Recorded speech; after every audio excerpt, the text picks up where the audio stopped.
Okay, what I was lining up here is I added this piece here that I could slip under this crimp here to extend this down to the bottom of my door. And this fella that I put together, the way that I ended up doing it, and you know, I'm spitballing when I do this stuff, so what I did is I was able to shear this, and then I was able to put it in a bender, and I bent a 90 on it, because I'm hoping that I'll be able to continue a piece on and up into the car, so it, you know, instead of it just being just a bent over edge here on the bottom, you know, like turning this up and bending it over, I want to add some to it. This is about 3/4 of an inch. I want to add some to it, roll it up, and extend it into the car when I put that inner panel in there.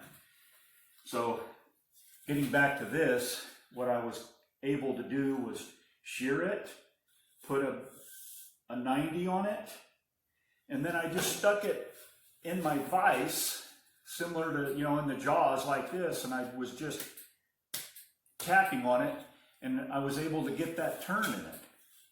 So I was pleasantly surprised that that was able to do that. This is 18 gauge. So that was a win there, that I didn't have to try to come up with putting it in something that was going to, you know, maybe what would that be? To get that to turn up, that would be a shrinker. So awesome.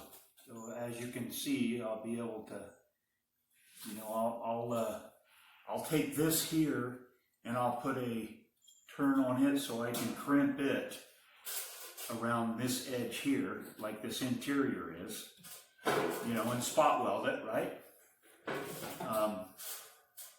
So this will get slipped underneath it, you know, somewhere in this area, weld it, you know, weld it along this area. And then, as you guys might be able to see where I had to cut this area out for the rust, I went ahead and kind of, and pretty much did the same thing.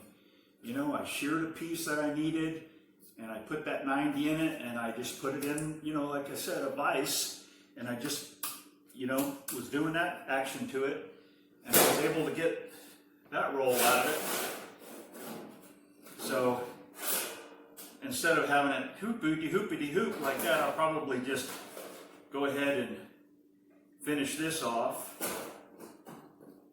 to fit this fella like this. Then I'll be able to marry these two together.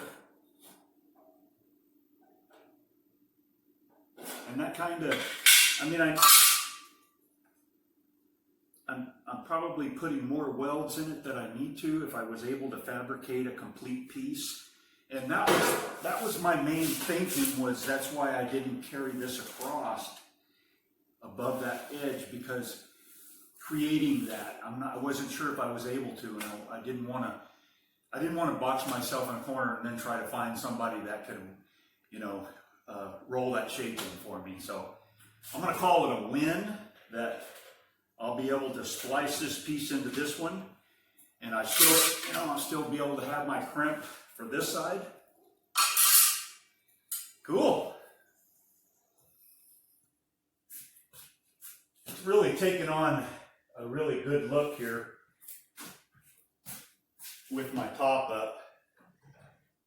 I have a little suitcase clip that will hold this down, but normally what I can do is, when I made this mechanism, I have this one that will slide in and out, and what I end up doing is I'll push it up like this, and then I'll tighten up that thumb screw.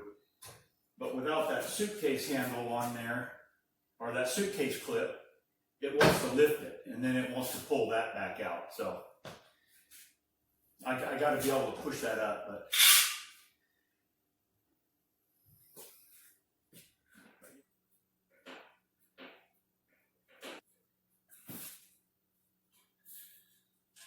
all right. So got these pieces on. Got a pretty good match across there. Pretty good right across here. This crimp on the backside has got to be hammered flat. Got to finish tack welding it all up. Bit of look on the inside.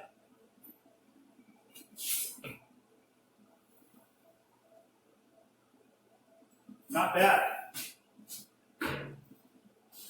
Not bad for making this door fit with the opening that I had. Not bad. All right. Thanks for watching, guys. Catch you on the next one, huh?